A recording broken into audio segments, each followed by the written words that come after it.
Dear students, welcome to our YouTube channel Krishna institute Tohana.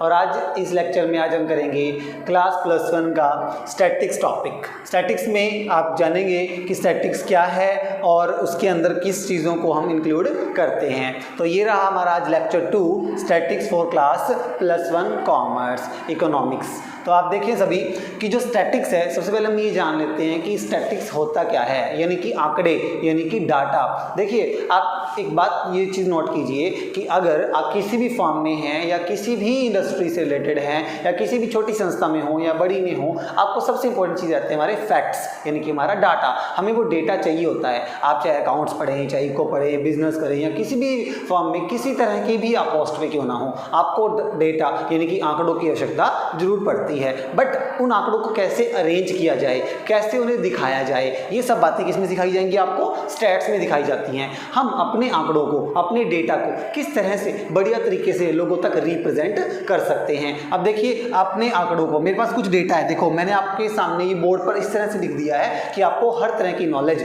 फटाफट और काफ़ी जल्दी तरीके से आपको मिल सके। तो अपने डेटा को प्रेजेंट करने का एक तरीका जो आपको कौन सिखाएगा? स्टैटिक्स सिखाती है। हम पहले डेटा को इकट्ठा करेंगे, उन्हें प्रॉपर वे में अरेंज करेंगे, फिर उन्हें ग्राफिक्स के प्रेजेंटेशंस दे करके हम लोगों तक उस डेटा को पहुंचाएंगे कि डेटा क्या कहता है। देखिए अगर आपने डेटा को अच्छे से क्लासीफाई कर दिया, अच्छे से एक्सप्लेन कर दिया, तो डेटा बोलने लगता है। वो खुद आपको बताएगा कि भाई देखो ये डेटा इस तरह का है, इसका यूज करके आप यहाँ ये कर सकते हो। तो डेटा अगर बोलना चाहता है और वो अच्छे से प्रेजेंट किया जाए तभी उसका हमें बेनिफिट्स मिलते हैं। तो सबसे पहले आइए हम जान लेते हैं कि स्टैट्स को दो फॉर्म में जाना जाता है। सबसे पहली है प्लूरल सेंस यानी कि एक सिंगुलर सेंस के अंदर, और दूसरा है हमारा सिंगुलर यानी कि एक चीज़ों के बारे में सिंगल चीज़ें स्टडी करें तो सिंगुलर, और अगर इकट्ठा एक साथ एग्रीगेट लेवल पर बात करें तो हमारा बन जाता है प्लूरल नाउन सेंस।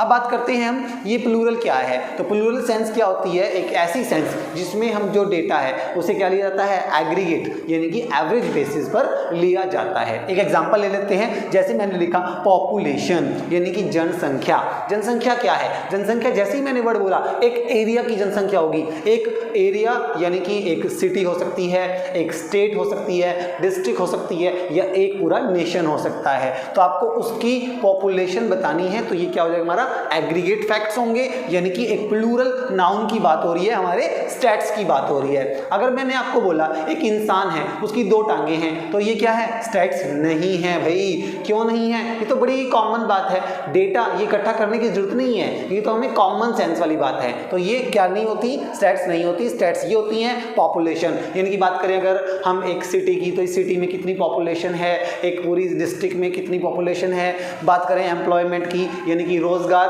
आपके हरियाणा में लोग कितने रोजगार हैं, दिल्ली में कितने हैं, एनसीआर एरिया में कितने लोग हैं जिनके पास रोजगार है, कितने अनएम्प्लॉय हैं, तो उनके डेटा आपको मिलता है। तो ये क्या कहलाता है? हमारा प्लूरल साइंस के अंदर हम क्या कहेंगे? इसको स्टैटिस्टिक्स कहते हैं, जो एवरेज एंड एग्रीगेट लेवल पर हमारा काम करता है। एक और एग्जांपल मैंने दिया है, वो है पब्लिक एक्सपेंडिचर, यानी कि अगर सरकार हमारी पब्लिक पर जो रुपया खर्च करती है, खर्च मतलब जैसे कि सरकार क्या करती है? एजुकेशन पर, स्पोर्ट्स पर खर्च करती है, और हमारे हॉस्पिटलिटी पर खर्च करती है, कम्युनिकेशन डिपार्टमेंट में सरकार खर्च करती है। तो उन सब की डेटा को अगर मैं इकट्ठा करके एक जगह पर प्लेस कर दिया जाए तो वो क्या कहलाता है? हमारा स्टैटिक्स कहलाता है। तो इसके एग्जाम्पल में ही आप एवरेज और बर्थ रेट को भी ले सकते हैं। जो सरकार आपके लिए डेटा मुहैया करवाती है, सारा डेटा आप तक पब्लिश किया जाता है। कई सालों लग जाते हैं ऐसा डेटा इकट्ठा करने में, और कितने ही वर्कर्स की हमें जरूरत पड़ती है जो हमारे डेटा को क्या करते हैं? कलेक्ट करते हैं आपके लिए। वो उन्हें क्या करते हैं? अरेंज करते हैं, ताकि आप उनसे क्या ले सकें? अच्छी नॉलेज उनसे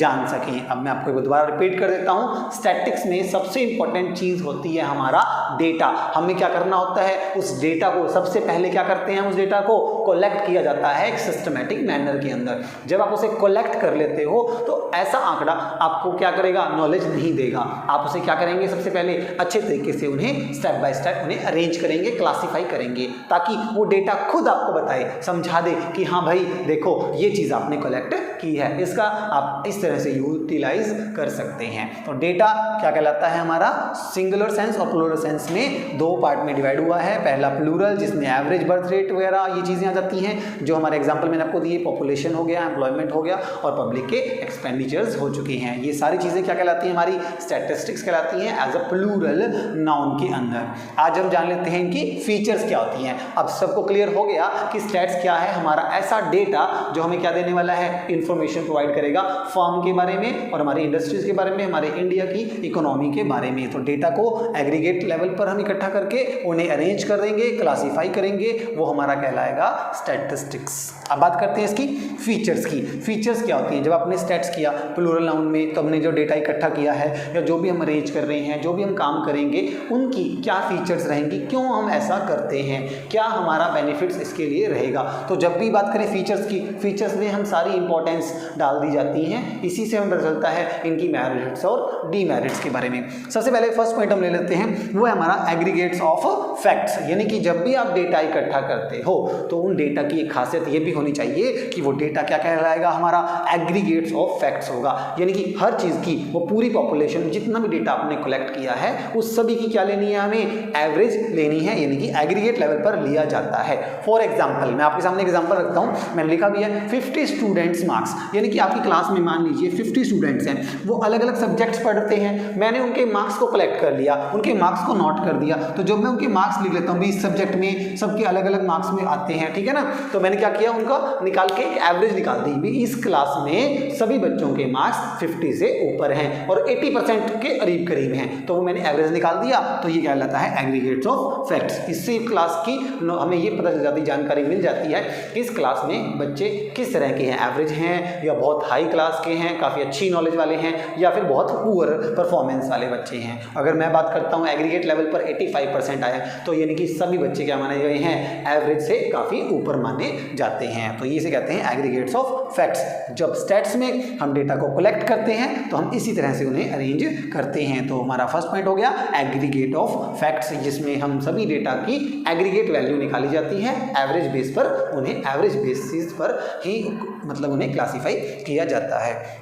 सेकेंड जो पॉइंट रहेगा हमारा वो है न्यूमेरिकल एक्सप्रेस्ड, यानी कि जो डेटा है उसे न्यूमेरिकल एक्सप्रेस होना बहुत जरूरी है। मैंने एग्जांपल लिखा है, फॉर जैसे आपके मार्क्स आते हैं वो आएंगे 80, 90, 95, 100, ये मार्क्स आपके अपने एग्जामिनेशन में लिए हैं। अगर मैं ये बोलूँ राम ने शाम से 50 नंबर ज़्यादा लिए, तो भाई अरे ये कोई मतलब नहीं हुआ। तो आपको राम और शाम के मार्क्स पता होने जरूरी हैं, राम के और शाम के, तभी तो आप क्या कर पाओगे, उसे आप नोट कर पाओगे। तो मैंने बोल दिया राम शाम से हाइट में बड़ा है, ये क्या है, हमारा डेटा नहीं है, तो ये न्यूमेरिकल नहीं है, तो समझो वो स्टैट्स भी नहीं है। आपका जितना भी डेटा होना चाहिए वो न्यूमेरिकल एक्सप्रेस्ड होना चाहिए, उसकी न्यूमेरिकल वैल्यू होनी चाहिए, ठीक है ना। तो अगर कोई बड़ा है, छोटा है, मोटा है, पतला है, ये चीज़ें हम रिकॉर्ड नहीं करेंगे क्योंकि इनको न्यूमेरिकल में एक्सप्रेस्ड नहीं किया जा सकता। अगर मैं आपको ये बोल दूं कि एक व्यक्ति है, उसका वेट 80 kg है, तो हाँ अब हम उसे रिकॉर्ड कर सकते हैं। 50 kg, 60 kg ऐसी मार्क्स हैं, 80 मार्क्स हैं, 90 मार्क्स हैं, 95 हैं, 100 हैं, तो इन्हें न्यूमेरिकल एक्सप्रेस किया गया है मार्क्स को, इसीलिए हम इसे क्या कहते हैं, स्टैट्स कह सकते हैं। तो स्टैट्स की एक फीचर रहेगी कि इन्हें न्यूमेरिकल एक्सप्रेस किया जा सकता है। नेक्स्ट पॉइंट है हमारा placed in relation to each other, यानी कि जो भी डेटा आप क्लासीफाई करने वाले हैं, हर डेटा आपस में एक दूसरे से क्या होना चाहिए, रिलेटेड होना चाहिए। रिलेटेड मतलब आपका उनके साथ एक रिलेशन होना चाहिए। जैसे मैंने एक लिस्ट तैयार कर दी है, उसमें बच्चे के मार्क्स अरेंज कर दिए हैं, तो वो एक सब्जेक्ट वाइज है। अब मैंने एक इको के मार्क्स लगा दिए हैं, मैथ्स के मार्क्स लगा दिए, तो सभी +2 क्लास के बच्चे ले लिए। मैंने पूरा एक ग्रुप बना दिया 12th क्लास का, एक अलग से ग्रुप बनाया +1 क्लास का। तो कहीं ना कहीं उनके बीच में एक रिलेशन है, आर्ट्स है, मैथ्स है, साइंस है, जो भी सब्जेक्ट होगा उनके पास वो कोई मैटर नहीं करता। मैटर ये है उनका एक ग्रुप बना दिया गया कि +1 क्लास और एक +2 क्लास, मतलब उनका आपस में क्या रहेगा, एक रिलेशन रहेगा। +1 क्लास का स्टूडेंट है, सब्जेक्ट उसके पास कई हो सकते हैं, फिजिक्स हो सकता है, केमिस्ट्री हो सकता है, इको हो सकता है। तो मैंने यहाँ पे लिखा भी है कि अगर रिलेशन की बात करें तो जैसे इको के मार्क्स हैं, तो मैथ्स के मार्क्स हैं, तो +2 क्लास के 2 सब्जेक्ट के अलग अलग बच्चों के जो मार्क्स होंगे हमारे, उनको हम आमने सामने रखते हैं, तो उससे क्या हो पता चलेगा, हमें एक रिलेशन समझ में आता है कि ये इस क्लास के बच्चे हैं और इतने इतने मार्क्स उन्होंने हर सब्जेक्ट में लिए हैं। तो ये रहता है हमारा एक रिलेशन जो हर व्यक्ति के बीच में और उन डेटा के बीच में होना बहुत ज़रूरी है। अगर मैं बात कर दूं, एक राम की बात कर देता हूं और एक व्यक्ति कर देता हूं श्याम की जो बिजनेस करता है, राम है स्टूडेंट है, तो उनके बीच में कोई रिलेशन नहीं है, तो उनका डेटा हम क्या नहीं कर सकते, स्टैट्स में नहीं दिखा सकते, उनको हम स्टैट्स नहीं मानते हैं। नेक्स्ट बात करें प्री डिटरमाइंड पर्पस। ये बहुत इंपॉर्टेंट पॉइंट है कि आप जो भी काम करें हर चीज़ का एक पर्पस होता है। हमारे हर टॉपिक से क्या होना चाहिए, एक ऑब्जेक्ट्स होने चाहिए। मैंने लिखा है यहाँ पर पॉइंट ऑब्जेक्ट, यानी कि आप जो भी काम करते हैं सबका एक उद्देश्य होता है। सेम ऐसे ही हम जब डेटा कलेक्ट करते हैं, उन्हें अरेंज करते हैं, क्लासीफाई करते हैं, तो क्या होना चाहिए, हमारे पास एक उनका उद्देश्य होना चाहिए। तो जैसे मान लीजिए हमें कल अपने स्कूल के बच्चों का रिजल्ट अनाउंस करना है, ठीक है ना, तो हम क्या करते हैं, स्टूडेंट्स की लिस्ट तैयार करते हैं, किस बच्चे ने कितने मार्क्स लिए हैं, किस सब्जेक्ट में टोटल नंबर कितने आए हैं, परसेंटेज कितनी बनी है, कौन टॉप रहा, कौन फर्स्ट है क्लास में, कौन सेकंड है। तो इट मीन्स हमें क्या करना पड़ता है, सबको तैयार करना पड़ता है, सारी लिस्ट तैयार करनी पड़ती है, तब जा करके हमें पता चलता है क्लास में द बेस्ट परफॉर्मर कौन है जो क्लास में आउटस्टैंडिंग मार्क्स लिए हैं, कौन फर्स्ट है, कौन सेकंड है, कौन थर्ड पर आया है। ये तब पता चलता है हमें जब हम सारा डेटा इकट्ठा करते हैं, क्लासीफाई करते हैं और उन्हें एक्सप्रेस करते हैं, ठीक है। तो डेटा जो क्या होता है हमारा सबसे इंपॉर्टेंट चीज़ कि प्री डिटरमाइंड पर्पस उनका होना चाहिए कि आप किस लिए डेटा इकट्ठा किया, किस लिए उसे अरेंज कर रहे हो, तो ये कहलाता है हमारा सारा प्री डिटरमाइंड पर्पस, यानी कि उद्देश्य आपके डेटा का होना चाहिए ताकि उसे अच्छे से कलेक्ट कर सके और अच्छे से अरेंज कर सकें। नेक्स्ट पॉइंट है एस्टिमेशन, यानी कि प्रिडिक्ट करना, मतलब भविष्यवाणी करना। तो अब देखो आपको डेटा जो आपके सामने है, तो अब एक बच्चा है लगातार अपने इम्प्रूवमेंट कर रहा है परफॉर्मेंस में, तो वो क्या कहलाएगा हमारा कि हम डेटा को देखकर अंदाज़ा लगा सकते हैं। जैसे प्रेडिक्शन की बात करें, एक स्टूडेंट है, पहले वो क्या करता है 80 फर्स्ट जो उसका एग्ज़ाम लिया 80 मार्क्स उसने कलेक्ट किए, फिर उसके बाद उसके मार्क्स 85 हुए, फिर 95 हुए, तो इट मीन्स वो प्लस लाइन में चल रहा है। तो नेक्स्ट टाइम में हम ये मान सकते हैं कि जो उसके मार्क्स रहेंगे वो लगातार कॉन्स्टेंटली बढ़ते जा रहे हैं। तो वो क्या कर रहा है, परफॉर्मेंस अच्छी दे रहा है, तो हम ये मान सकते हैं कि हाँ आने वाले टाइम में फ्यूचर में जब फाइनल एग्जाम्स होंगे तब भी वो कहीं अच्छी परफॉर्मेंस हमें देगा। तो इससे हम एस्टिमेशन लगा सकते हैं। सेम ऐसा डेटा में भी होता है, जब हम डेटा को अरेंज कर लेते हैं, पिछले सालों का इस डेटा से कंपेरिजन किया जाता है, तो हम नेक्स्ट ईयर के बारे में थोड़ा सा अंदाजा लगा सकते हैं, प्रिडिक्ट कर सकते हैं, भविष्यवाणी कर सकते हैं। तो हमारा स्टैट्स की ये भी खासियत रहती है कि हम क्या कर सकते हैं, हम आने वाले समय के बारे में थोड़ी सी जानकारी हम बता सकते हैं पहले ही। और लास्ट जो पॉइंट हमारा वो है कलेक्टेड इन सिस्टमैटिक मैनर। ये भी एक चीज़ इंपॉर्टेंट है याद रखने वाली, क्या कि जब भी आप डेटा कलेक्ट करते हो तब बहुत सावधानी बरतनी चाहिए कि डेटा कलेक्ट करते हुए अगर आपने कुछ गड़बड़ कर दी, आपकी एक्यूरेसी 100% नहीं आती है, तब आप जब रिजल्ट तैयार करोगे जो भी आपका फाइनली आउटपुट आएगा वो भी क्या होगा, रॉन्ग होगा। तो आपको ये भी ध्यान रखना है, जब डेटा कलेक्ट करोगे तो उन्हें सिस्टमैटिक मैनर में यानी कि स्टेप बाय स्टेप करना है। हर कार्य का एक स्टेप आप बना लीजिए कि पहले आपको ये, फिर वो, फिर ये, इस तरह से आपके स्टेप बनेंगे तो आपको क्या बेनिफिट रहेगा, आपका काम डन होगा और द बेस्ट वे में उसे हम कंप्लीट कर सकते हैं। तो ये थी हमारी स्टैटिस्टिक्स की फीचर्स। स्टैट्स में आपने क्या पढ़ा, प्लूरल नाउन, सिंगुलर नाउन। फिर प्लूरल नाउन में आपने ये पढ़ लिया कि एवरेज बेस पर रहता है, पॉपुलेशन हो गया जैसे एम्प्लॉयमेंट, पब्लिक एक्सपेंडिचर। और इसकी फीचर्स में आपको एक बार फाइनली रिपीट कर देता हूँ, एक बार रिवाइज हो जाएंगी आपकी। सबसे पहले एग्रीगेट ऑफ फैक्ट्स, यानी कि आपको एग्रीगेट वैल्यू लेनी होती है आपके डेटा की, चाहे वो स्टूडेंट्स हो, चाहे वो आपकी प्रोडक्शन से रिलेटेड, लेबर से रिलेटेड हो, कुछ भी हो, वो आपको एग्रीगेट लेवल पर ही लेने होते हैं। नेक्स्ट होता है हमारा न्यूमेरिकल एक्सप्रेस। आप जो भी डेटा कलेक्ट करोगे क्या होना चाहिए, वो न्यूमेरिकल फीचर उसकी बहुत जरूरी है। न्यूमेरिकल में आप रिकॉर्ड कर सकते हो, अदरवाइज आप रिकॉर्ड नहीं कर पाओगे, कंपैरिजन भी नहीं कर पाओगे और कंक्लूजन निकालने बहुत मुश्किल हो जाते हैं। और placed in the relation to each other, जब आप डेटा कलेक्ट करोगे तो ध्यान रखना कि आपस में उनका एक क्या हो, रिलेशन रहे, इस तरह से उन्हें मैनेज करना है, इस तरह से उन्हें क्लासीफाई करना है। और प्री डिटरमाइंड पर्पस, ऑब्जेक्टिव हमारा बहुत जरूरी है कि जो डेटा कलेक्ट कर रहे हो उसका एक ऑब्जेक्ट हो, उसी को ध्यान में रख के हमने डेटा कलेक्ट करना है ताकि जो रिजल्ट्स आए वो हमारे लिए बिल्कुल बेस्ट हो, जो हम चाहते हैं वो हमारा कंप्लीट काम हो जाए। और एस्टिमेशन हमें देता है डेटा, हमें अंदाज़ा लगाने की एक आपकी नॉलेज बढ़ जाती है कि आप इन डेटा को देख के ये अंदाज़ा लगा सकते हैं कि आने वाले टाइम में आपके स्टेप्स पे क्या बेहतर इफेक्ट होने वाला है। और कलेक्टेड इन सिस्टमैटिक मैनर, तो जब भी आप डेटा कलेक्ट करते हैं आपको ध्यान रखना है कि जो डेटा है वो एक सिस्टमैटिक मैनर में कलेक्ट हो, इसे हम क्या कहेंगे, स्टैटिस्टिक्स कहते हैं। और यही है हमारे इकोनॉमिक्स की